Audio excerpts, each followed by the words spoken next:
If you're heading into the theater expecting a charming, swashbuckling Brendan Fraser adventure with the side of a quippy dialogue, please turn the car around before you get emotionally scarred. Lee Cronin hasn't just made a mummy movie, he's made a domestic abuse simulator where the abuser just happens to be a 3,000-year-old parasitic demon living inside a preteen. It is mean-spirited, viscerally disgusting, and roughly 40% louder than any human ear was designed to handle.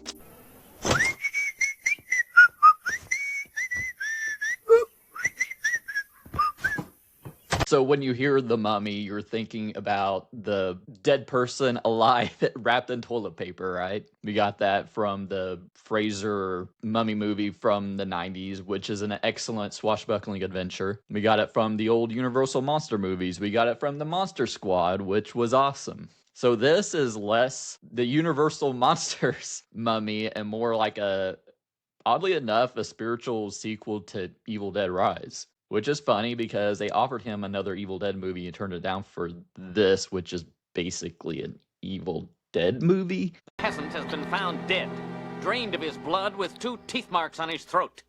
This black cape was found on the scene. Police are baffled.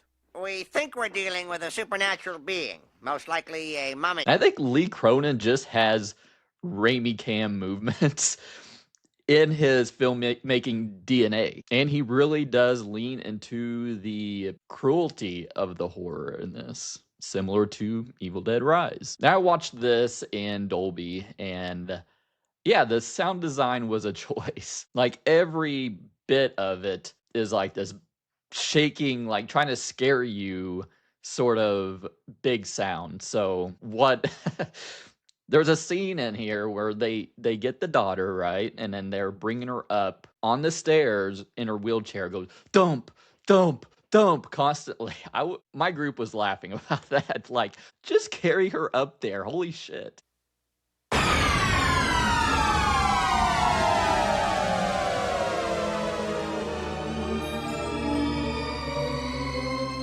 audience is now deaf. But I think the sound design was to make it more ominous, more creepy. And there was like scenes like that kind of put me off. I'm like, all right, chill out, bro. Like, there's a part where they just turn on a hairdryer and it's like rumbling the entire theater, just to creep you out, I guess. I wasn't a fan of that. I like his sort of Raimi-esque style of filmmaking, but I think he leaned way too much into that. It's like J.J. Abrams with lens flare. But what I really liked about it was the kind of the balance of like extreme gore and humor. Like, this had a lot of levity to it, which I really liked. It made me like it more than I probably should have. I mean, what I like about it is how gonzo bananas this movie is. Okay, so it does lean into like some serious things. Like, it deals with the heavy child loss trauma, right? But it also features a sweet grandmother being terrorized in a way that feels perversely campy. This movie is just, if this makes any sense, it's delightfully cruel. And that's a fine balance, so I like delightfully cruel when it has a little bit of humor to it. And of course, there's parts where, what are these people thinking? And that happens a lot in horror movies nowadays. And that's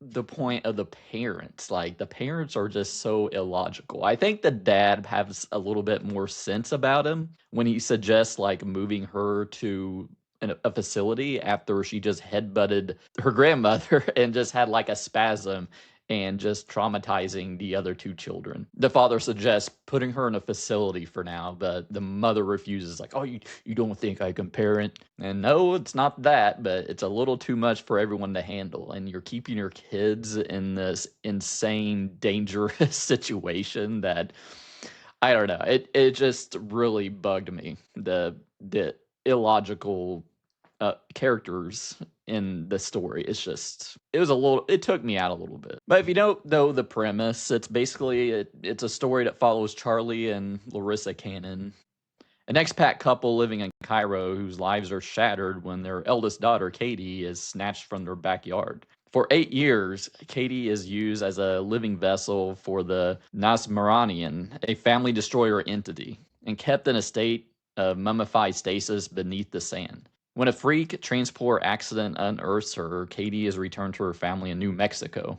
but she doesn't speak, and her skin is literally grafted to ancient spell-inscribed bandages. As those bandages start to come off, the family realizes they haven't brought home their daughter. They invited a parasitic apocalypse into their guest room. So part of this is shot in Egypt, but not actually Egypt. It was shot in Ireland, and it was in March, so it kind of explains why the desert looks a little damp, why everyone kind of looks genuinely miserable. I have to get a shout out to Arjun Tuatin, who created the look for Katie. It's kind of like pockmark ghost. It's like it's not CGI, but it looks very tactile, and I didn't realize it was like she was still wrapped in bandages, but it's pretty messed up looking. I love the look of Katie in this. And yeah, Universal is making their own Mummy movie with, a sequel to the Brendan Fraser one, the fun swashbuckling one, and now we got this, and you had Lee Cronin's The Mummy. So hopefully people didn't show up for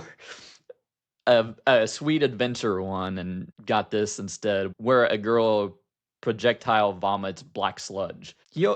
And Lee Cronin, he always used this split-diopter thing where he's like super focused on something and then it's kind of like another focus on the other side. I like the style, but I think it's probably a little overused, and especially for a movie this length. And that's brings me back to his sound design too, because this isn't like a tight 90-minute movie. This is 2 hours 15 minutes. That seems excessive.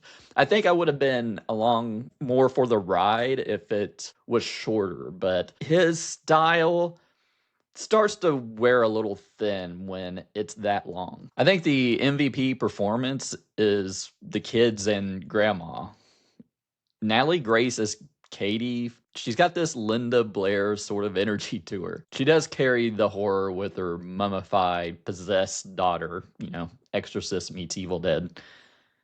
Definitely like a shit-talking Deadite. But really, I think who really steals the show is the youngest daughter, Billy Roy, and the grandma, Veronica Falcone. Their characters, they provide a lot of the levity to it, which I really enjoyed, even if it's very, very mean-spirited. And they also provide like the really human moments as well that feel like a nihilist's fever dream. Yeah, like I said about the parents already, I feel like Laia Costa's character should probably have her nursing license revoked for keeping a demon-infested mummy in her mother's house instead of a high-security lab. Now I gotta talk about the TARDIS house too. I mean, it looks like it was set for a horror movie, really. When it showed them like 8 years later and they showed around the house, I'm like, oh, this is gonna get interesting. But there is like an impossible amount of room in those walls. They have like chase scenes inside the walls. I'm like, what the hell? Like, this happened, I think, in They Will Kill You, which makes sense. It's a old hotel, but this is just a large family house with very large space. They even have like stuff in storage inside the walls. But maybe I'm ignorant and houses like this actually do exist. Now, I want to go into the ending. I want to kind of mix up reviews and go to the ending explained sort of section without making another video. So I want to talk about the third act and what happens at the end and the themes of it. But if you don't want to get spoiled, there's a chapter down below where you can see my final thoughts of the movie and my rating. So spoilers for this section. So the third act of Lee Cronin's The Mummy abandons the creeping dread of the first two acts for a high-stakes medical procedure disguised as an occult ritual. Once Detective Dahlia delivers the tutorial tape, which, come on, she took the tape and flew all the way to the United States to give it to them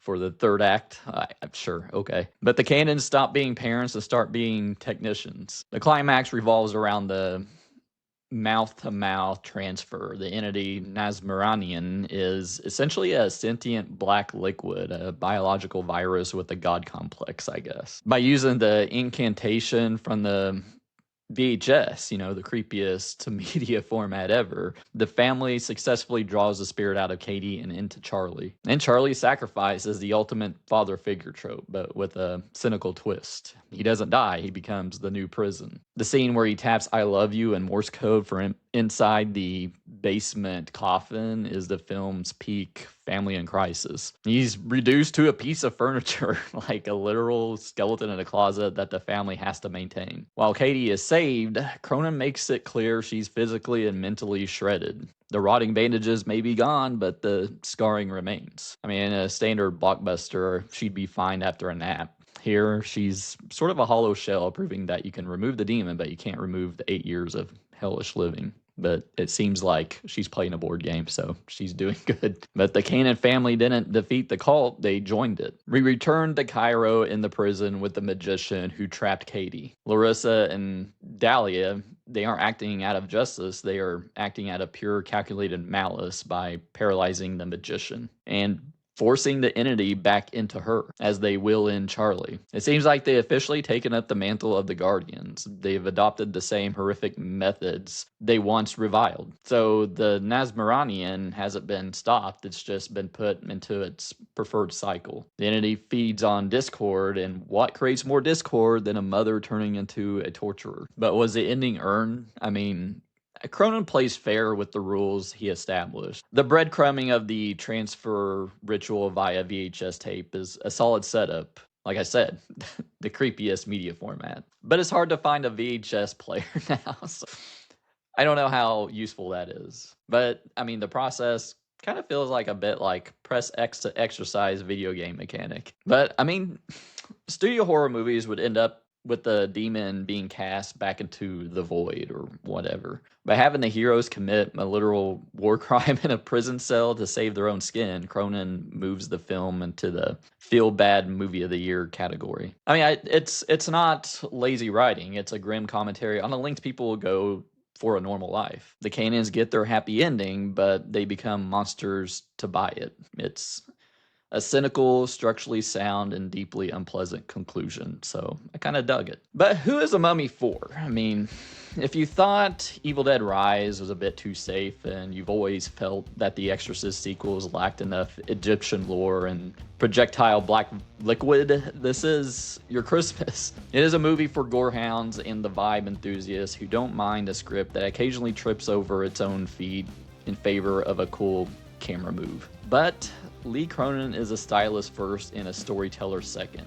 And while the results in a movie that is about 30 minutes too long and about 50 decibels too loud, I can't hate a film this committed to being gross for the sake of being gross. It's a cynical, mean-spirited, and occasionally hilarious domestic nightmare. It doesn't care about the 1999 legacy. It certainly doesn't care about your eardrums either. So I'm giving Lee Cronin's The Mummy a 3 out of 5. It's a mummy movie in name only, but as a high-budget Deadite-style possession flick, it hits just enough for those nasty squelching notes to stay in my head. But what did you think of Lee Cronin's The Mummy? Let me know down in the comments below. YouTube thinks you'll like one of these other videos by my head, and I'll see you next time.